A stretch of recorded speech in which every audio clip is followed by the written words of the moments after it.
Agora eu quero chamar o nosso convidado, Calil de Lima, analista da Rich Capital, já está aqui conosco para bater um papo sobre esse setor de varejo. Calil, seja muito bem-vindo aqui ao Morning News, um prazer falar contigo, bom dia. Bom dia, pessoal, tudo bem?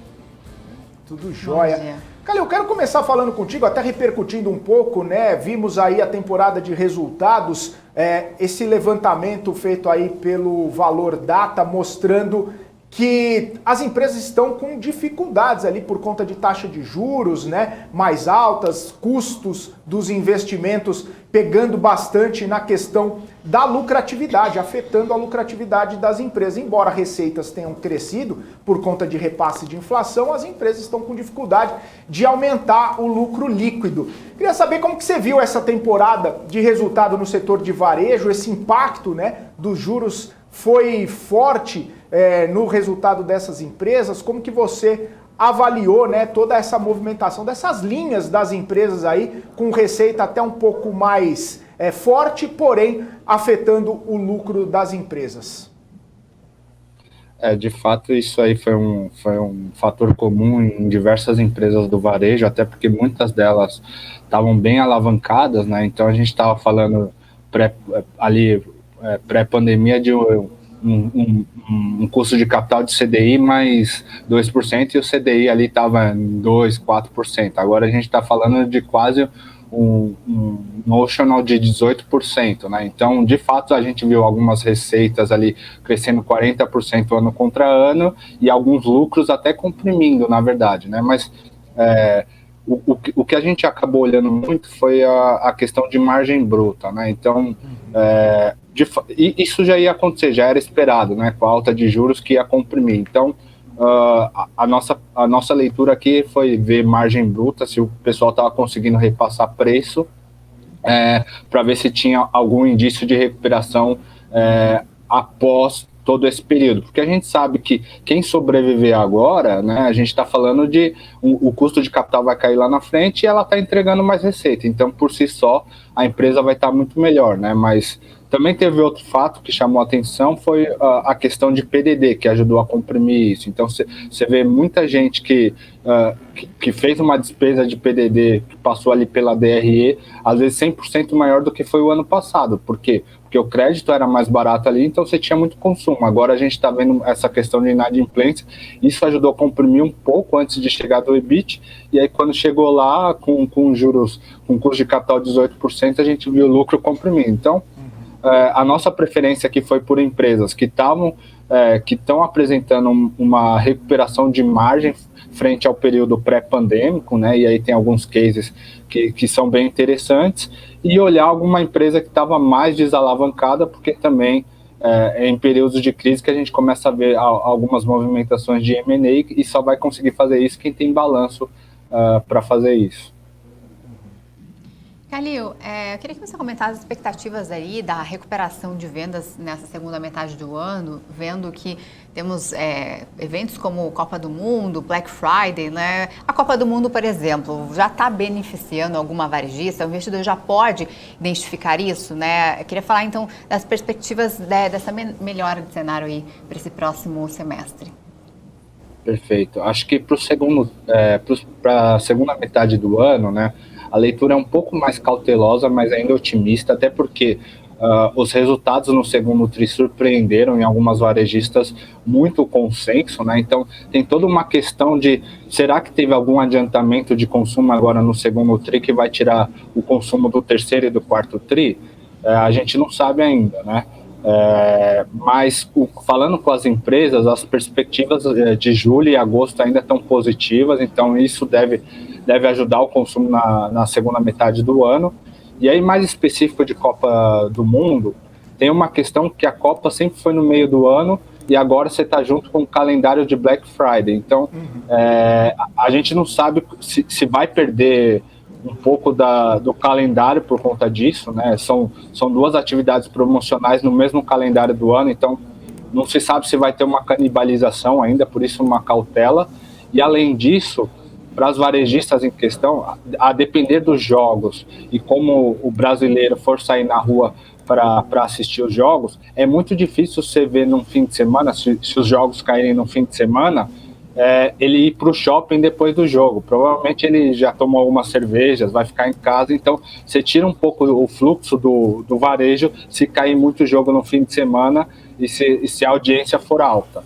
Por outro lado, tem toda uma questão que os comércios gostam de se preparar para a Copa do Mundo. Então a gente não sabe se a gente vai começar a ver venda de televisão, de aparelho auditivo para quem for transmitir jogos. E você tem o grupo SBF, né, que comprou a Nike, e a Nike patrocina diversas seleções, e se você for ter que comprar artigos esportivos para ver a Copa, provavelmente você vai comprar alguma coisa do grupo SBF, né? Então tem essas duas coisas acontecendo aí que pode beneficiar algumas varejistas.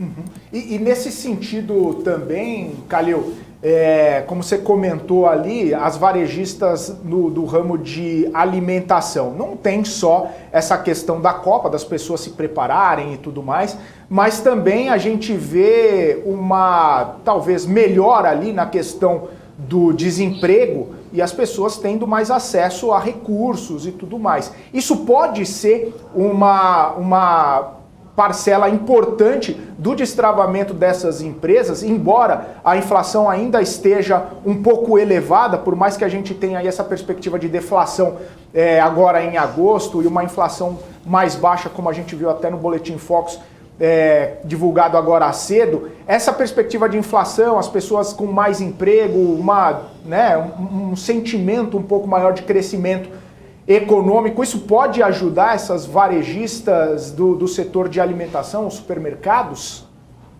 Sim, até o que a gente viu muito no segundo TRI, nessas varejistas de supermercado, foi basicamente um aumento de tickets. Então o consumidor estava tentando comprar mais coisas com o orçamento dele reduzido, então ele estava adequando a cesta para o orçamento dele. A partir do momento que ele começa a ter mais renda disponível, ele começa a migrar ele faz o trade-up, né? Então a gente viu o comportamento de trade-down, ele começa a fazer o trade-up, e aí você tem alguns produtos, quando você faz o trade-up, de margem um pouco melhor, que vão acabar ajudando essas varejistas. E tem muita coisa de indulgência, né?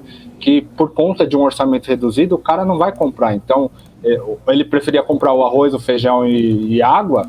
A partir do momento que ele tem mais renda, ele continua comprando arroz, feijão e água, e de repente compra uma bolacha. Então isso acaba virando venda para essas varejistas, né? E sem falar que você comentou um pouco a questão de renda que deve aumentar.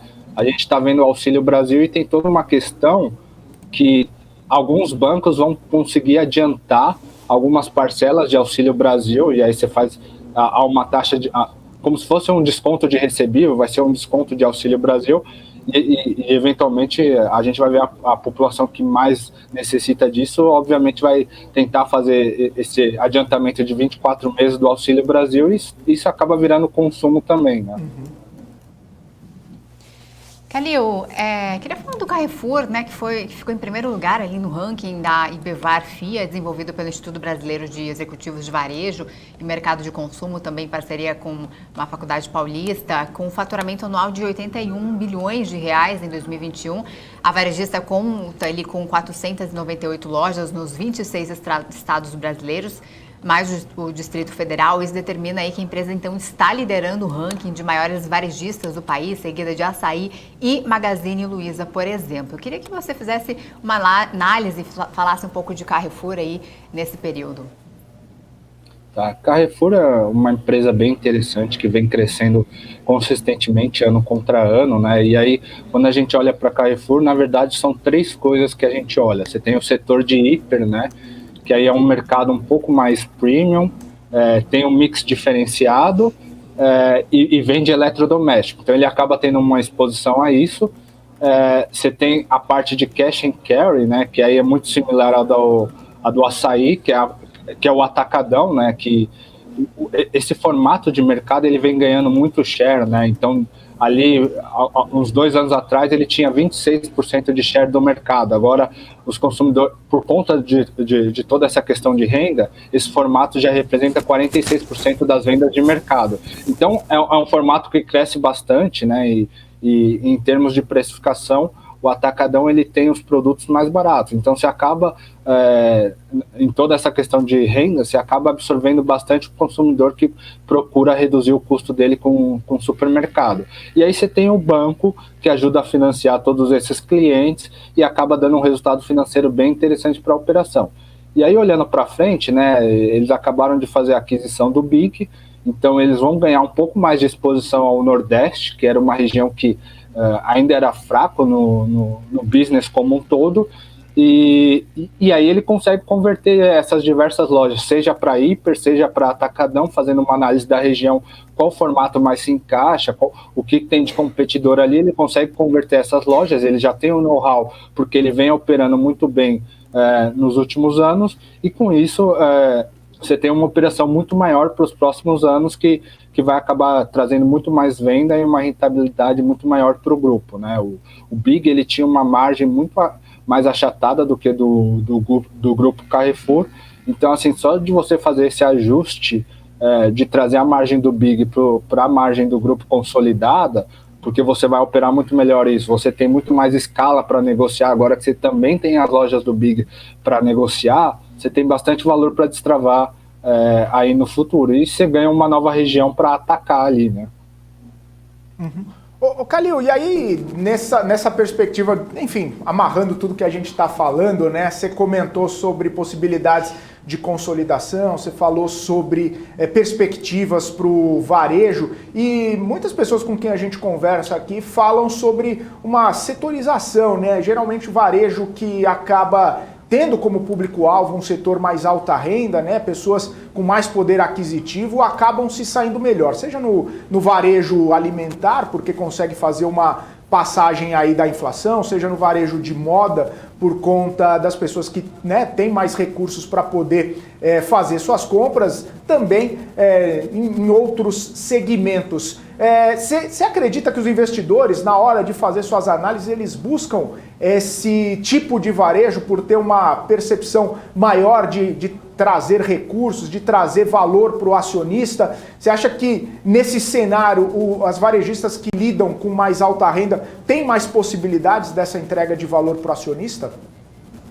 Eu acho que sim, e foi um movimento que a gente viu muito claro em Arezzo, por exemplo, que é um varejo de vestuário que ele é muito mais ligado à alta renda do que baixa renda, né? E a gente viu nos resultados dela, basicamente ela crescendo mais de 40% ano contra ano, com expansão de margem, tanto bruta, EBITDA e líquida, porque ela justamente ela fica blindada de toda essa questão de renda. Então, na verdade, a gente não está discutindo se vai ter consumo ou não ali, é muito mais você acertar a coleção, trazer esse instinto de desejo que o seu cliente vai no shopping. E o que acabou ajudando muito também, um pouco dessas varejistas, em parte, você tinha uma restrição de locomoção internacional. Então, o cara que ele tem uma renda maior, ele estava aqui no Brasil, dificilmente ele viajava, o que ele ia fazer? Ou ele ia no shopping e acabava vendo essas marcas lá operando e ele tem renda para gastar. Então, meio que essas duas coisas ajudaram esse varejo de alta renda, e essas empresas estavam desalavancadas, né? Até porque a margem disso é muito maior do que as outras varejistas. Então, você também viu alguns movimentos de consolidação nesse sentido. Um exemplo foi a aquisição da Carol Bassi, o Grupo Soma adquiriu a Nativosa no passado, e continuam crescendo essas marcas porque esse público está consumindo. E, cara, 40% ano contra ano não é de desprezar, né? Acho que o investidor ficou um pouco com receio de talvez se ter uma exposição um pouco maior no varejo que depende de renda. A gente não sabe, na verdade, o quanto esse Auxílio Brasil também vai impactar a inflação, se o pessoal vai querer guardar esse dinheiro porque não sabe se vai estar empregado, qual vai ser a consequência de todo esse momento econômico que a gente está vivendo, mas o cara, o consumidor de Arezzo, o Soma, provavelmente ele é um empresário e até a alta de juros, se ele está investido nisso, também ajuda em parte na renda dele. Então, acaba sendo uma exposição mais segura ao varejo. Maravilha. Calil, quero agradecer sua participação aqui com a gente. Muito obrigado pelo seu tempo aqui, sua disponibilidade, papo muito bacana. Até uma próxima, então. Ótima semana para você. Tá bom, muito obrigado. Para vocês também. Valeu, um abraço. Tchau, tchau.